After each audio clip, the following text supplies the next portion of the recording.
the weight of the thorns every civilization has wrestled with the mystery of suffering, why it exists, why it persists, and whether it has meaning.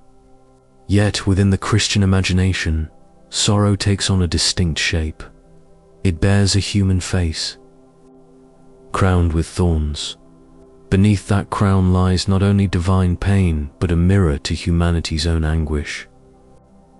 Jesus' suffering has, for millennia, stood as the paradoxical heart of a faith built not upon triumph, but upon tragedy transformed.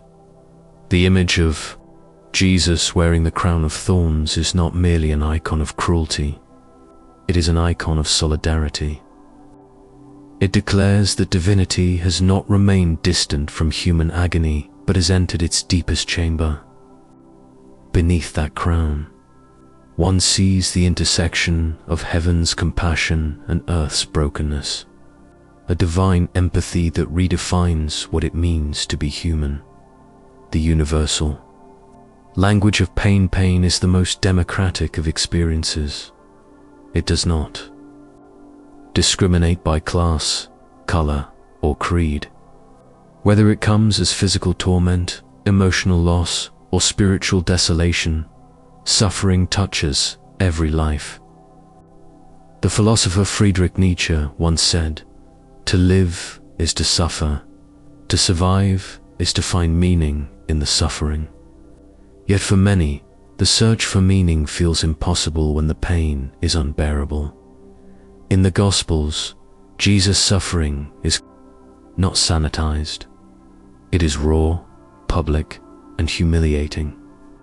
Betrayal, loneliness, physical agony, the catalogue of his pain encompasses the full range of human experience. He is abandoned by friends, accused unjustly, stripped of dignity, and made to bear the instrument of his own death.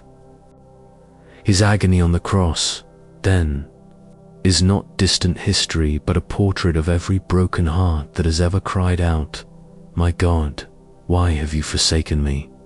This cry, "Eli, Eli, lama sabachthani," is the cry of humanity itself. It is the confession that pain often feels like divine silence. But in the story of the Passion, that silence becomes the language of empathy. God does not answer with words, but with presence. The crown as symbol. From punishment to purpose, the crown of thorns, in its original intention, was a mockery, a cruel parody of kingship. The Roman soldiers sought to humiliate, not to honor.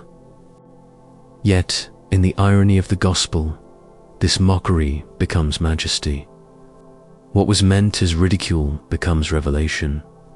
The King of the universe reigns not through domination, but through suffering love. Theologically, the crown of thorns represents humanity's curse, the thorns and thistles born from Adam's fall in Genesis. By wearing it, Jesus symbolically takes upon himself the pain and failure of creation. The thorns pierce not only his brow, but the mirth that power is measured by control. In that moment, suffering becomes not a symbol of defeat, but the birthplace of compassion. To gaze upon the crown of thorns is to see pain transformed into purpose. It teaches that sorrow, while inevitable, can be redemptive when embraced with love rather than resentment. Suffering and the human condition. Modern society often hides suffering.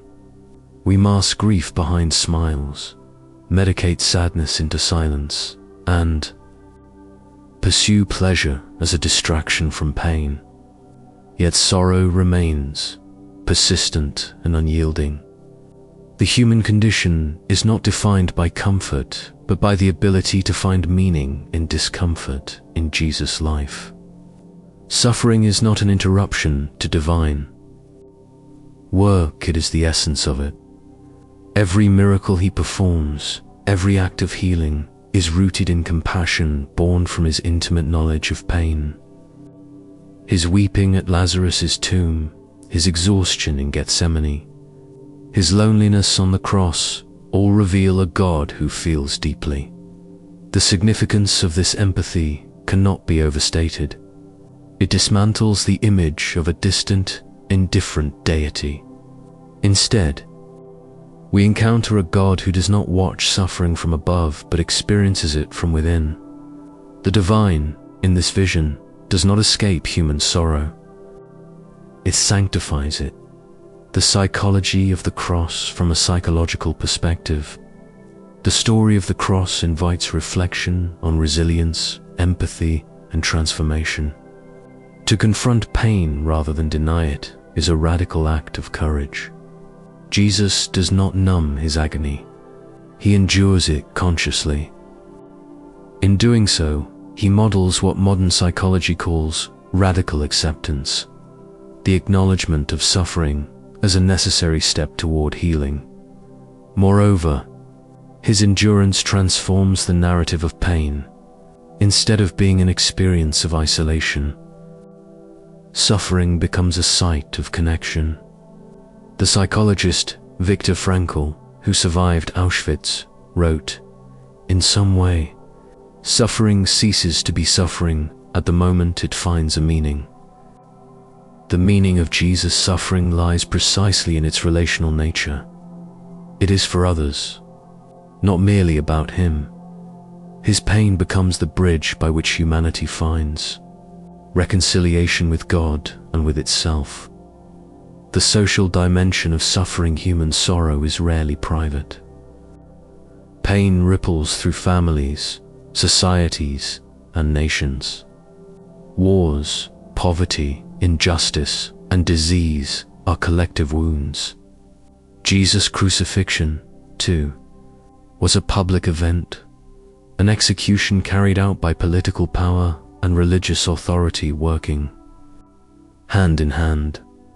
It reminds us that suffering is often systemic, born of fear, greed, and inequality. To understand sorrow beneath the crown of thorns, then, is to recognize both its personal and political dimensions. Jesus' suffering exposes not only individual pain but the cruelty of structures that profit from it. The cross stands as an indictment against every empire that dehumanizes in the name of order or piety. Thus, to meditate on the Passion is not to withdraw from the world's pain, but to see it more clearly and to be moved to compassion and justice. Redemption through empathy. The mystery of redemption lies not in erasing pain, but in transforming it into empathy. Every person who suffers and yet chooses compassion participates in the same pattern of resurrection that follows the cross. 2. Suffer without becoming bitter. This is divine strength, clothed in human fragility. In this sense, the crown of thorns becomes a symbol for all who bear invisible crowns of pain. The grieving parent, the refugee, the betrayed friend, the lonely soul. In their endurance, there lies a reflection of the sacred. Jesus' suffering dignifies theirs, assuring them that pain, though real, is not meaningless. Empathy, then, becomes the most divine response to suffering. It does not demand answers, but offers presence.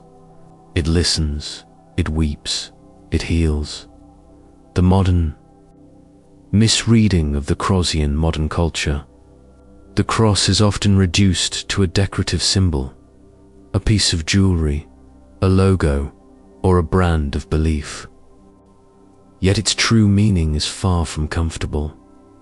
The cross is not an ornament, but a protest against indifference, pride, and the illusion that happiness is achieved through power. When the image of Christ's suffering is sanitized, its message is lost. The crown of thorns calls believers and skeptics alike to confront the uncomfortable truth that love demands vulnerability. To follow Jesus in the truest sense, is not to escape suffering, but to transform it into service. The commercialization of the cross, its reduction to cultural identity rather than compassionate practice, mirrors society's broader tendency to consume rather than contemplate. Yet beneath the crown of thorns lies a wisdom that cannot be commodified, that to be human is to suffer, and to love despite suffering is to approach the divine, art, beauty, and the redemption of pain throughout history. Artists have tried to capture the paradox of the crucifixion, beauty born of brutality. From Michelangelo's Peter to modern films, the image of the suffering Christ continues to evoke awe, not because of its gore, but because of its grace. Art has the power to transfigure pain into something meaningful, to make visible what words cannot. The beauty of the cross is not aesthetic but existential. It reveals that even the ugliest realities, betrayal, agony, death, can give birth to compassion and courage. Every painting of the Passion, every hymn of lament, every prayer whispered in despair continues this tradition, turning human sorrow into sacred art.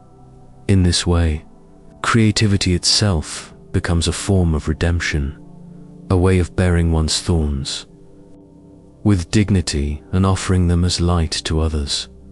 The silent God and the suffering world. One of the hardest aspects of pain is divine silence. In moments of suffering, the heavens seem closed, prayers unanswered. Jesus himself experiences this silence on the cross. Yet the Christian story reframes silence not as absence, but as mystery. Sometimes the most profound presence is wordless. In our own world, filled with pandemics, wars, and private griefs, this silence remains. But the crown of thorns whispers that even when God is silent, God is near, not as an explanation, but as accompaniment. In the tears of those who mourn, in the endurance of the oppressed, in the compassion of strangers, the divine presence lingers still. The resurrection of meaning. The story does not end with the cross, but neither does it erase it. Resurrection does not cancel suffering, it transfigures it. The wounds remain, even the risen Christ bears scars, but those scars are no longer marks of defeat. They are proof of love's endurance. In this sense, resurrection is not merely a historical claim, but a psychological and spiritual truth. Every time someone finds the courage to live after loss, to forgive after betrayal, or to hope after despair, resurrection happens again. The crown of thorns becomes a crown of endurance, and sorrow gives birth to strength. The invitation to compassion. What does it mean to live beneath the crown of thorns today? It means to refuse indifference, to listen when others suffer, to walk beside those in pain rather than offering platitudes from a distance. It means to recognize that sorrow, though universal, can unite rather than divide. Jesus' example calls humanity not to escape suffering, but to enter into it with love. The world is full of crowns of success, status, and wealth, but the only crown that redeems is the one woven with thorns. It is the crown that says, love costs something, but its value is eternal. The sacred wound. To understand human sorrow is to stand beneath the crown of thorns, to see in Jesus' suffering the reflection of every wounded soul, and to realize that pain, while inevitable, can be transformed by love. The cross does not glorify suffering, it dignifies it. It declares that within agony lies the potential for empathy, and within death, the seed of life. Every generation must reinterpret the meaning of the crown, not as a relic of guilt, but as a revelation of grace. Beneath it, we discover that divine compassion is not abstract. It bleeds, it weeps, it heals, and perhaps, in our own sorrow, we begin to understand that to love deeply is to suffer deeply, but to suffer with love is to touch the eternal.